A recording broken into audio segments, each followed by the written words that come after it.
नमस्कार आप सभी को। कविताओं की दुनिया से हटकर आज एक नई चीज़ लेके आया हूँ आपके पास। मुझे बहुत अच्छा लगता है जब मैं अपनी क्लास में बच्चों को कहानियाँ सुनाता हूँ। हम कहानियों की दुनिया से बहुत दूर जा रहे हैं, इसलिए मैं चाहूँगा कि आप सब उस ओर जुड़ें जहाँ पर ये ज़रूरी है कि हमारे चारों तरफ अच्छी अच्छी कहानियाँ हों। मैं आपसे सच कहना चाहूँगा कि मैंने एक लंबा समय बच्चों के बीच में बिताया।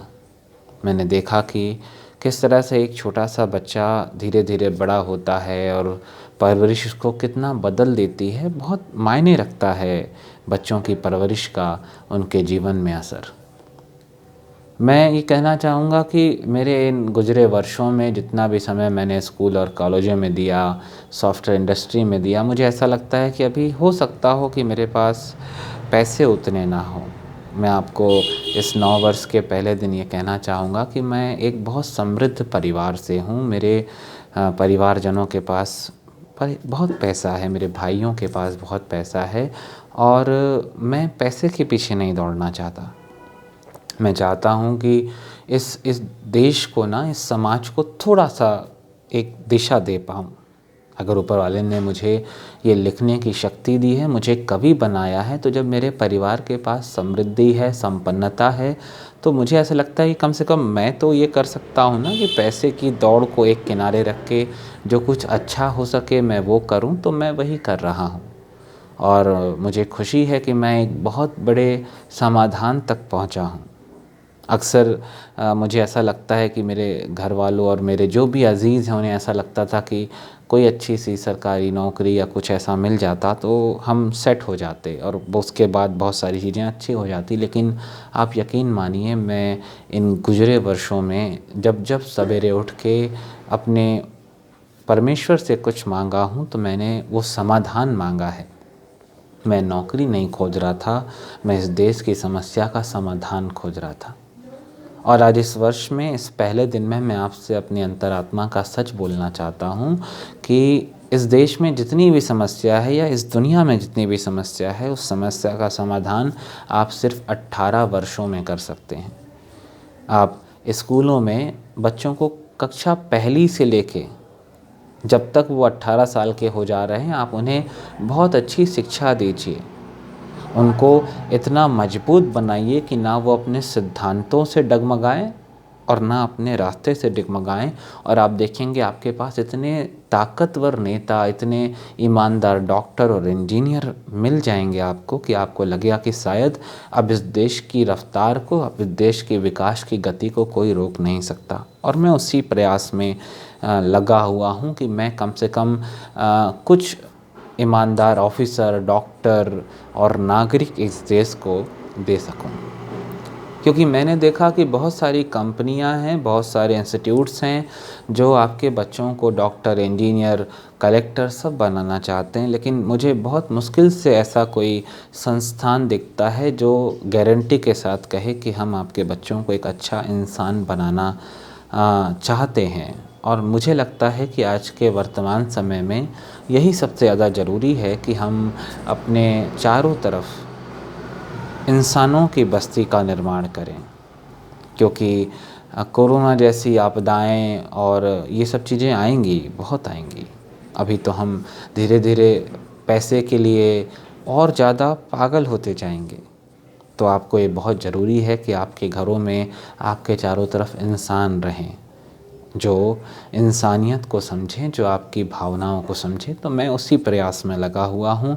ये मैं अपनी कोई बड़ाई नहीं कर रहा, बस मैं ये बता रहा हूँ कि भले आज मेरे पास ज़्यादा पैसे ना हो और मेरे पास बहुत कुछ ना हो, लेकिन मैं जो कुछ भी कर रहा हूँ ये करके मुझे दिल से खुशी है। और भगवान की दया है कि मैं जो पढ़ाता हूँ वो मेरे बच्चों को समझ में आता है। और ऐसा कोई स्कूल, कॉलेज, ऐसी कोई जगह नहीं जहाँ पर मुझे ऐसा लगे कि किसी को ऐसा लगा हो कि कभी मैंने ईमानदारी से नहीं पढ़ाया है। और मैं अपने उस सॉफ्टवेयर कैरियर में, नो डाउट कि मुझे वहाँ बहुत पैसे मिलते, लेकिन आज यहाँ टीचिंग में बच्चों के सामने पढ़ाते हुए, उन्हें वो सब चीज़ें सिखाते हुए मुझे बहुत खुशी मिलती है।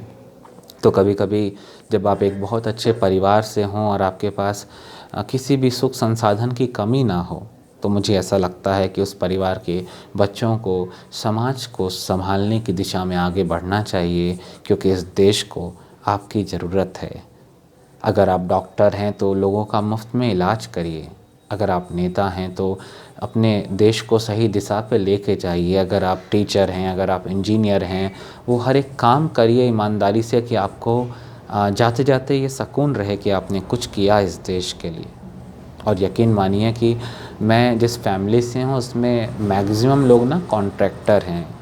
वो बड़े बड़े कॉन्ट्रैक्ट लेते हैं, हमारे चाचा जी लोग, हमारे पिताजी भी लेते थे, करोड़ों के जो कंस्ट्रक्शन के काम होते हैं ना। तो मुझे ऐसा लगता है कि मैंने थोड़ा सा बड़ा जिम्मा उठाया है। मुझे इस देश में एक ऐसी आर्मी का निर्माण करना है, एक ऐसे बच्चों का निर्माण करना है जो ईमानदार हों, जो अपने देश के प्रति समर्पित हों।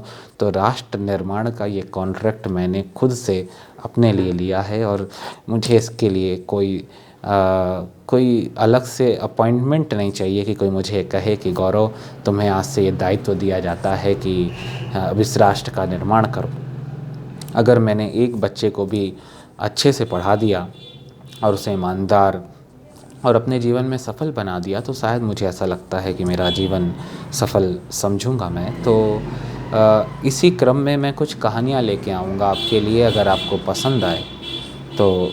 ख़ास करके कविताओं पे आप मुझे उतना वो मत करिए, लेकिन मेरा हौसला बढ़ाने के लिए आप आइए यहाँ पे, अपने मैसेज छोड़िए कि हाँ सर हम, या फिर अगर आप मेरे मित्र हैं या आप मुझे जानते हैं तो आप अगर उन कहानियों को सुनना चाहते हैं तो मैं कोशिश करूँगा कि अपने चारों तरफ से जुड़ी हुई कुछ ऐसी कहानियाँ लेके आऊँगा कि जो कहानियाँ आप अपने बच्चों को सुनाएं, और शायद हम उससे समाज में कुछ अच्छा कर पाएँ। क्योंकि मुझे इस बात का दुख है कि एक टीचर एक स्कूल 12 साल 14 साल बच्चों को पढ़ाता है कि वो उन्हें इंसान बना सके। हम बहुत मेहनत करते हैं, पता है। मैं हर उस एक टीचर को सलाम करना चाहूँगा जो पूरी ईमानदारी के साथ बच्चों के पीछे लगा रहता है, कि हर टीचर बहुत मेहनत करता है, उसके अंदर जितना भी कुछ अच्छा होता है वो बच्चों को देने की कोशिश करता है। लेकिन आज का समाज इतनी बुरी तरह से गिर रहा है, जब एनिमल जैसी मूवियाँ बनती हैं, तो मुझे बहुत दुख होता है कि हम 14 साल बिता देते हैं एक बच्चे को इंसान बनाने में, और आपकी एक पिक्चर एक इंसान को जानवर बना देती है।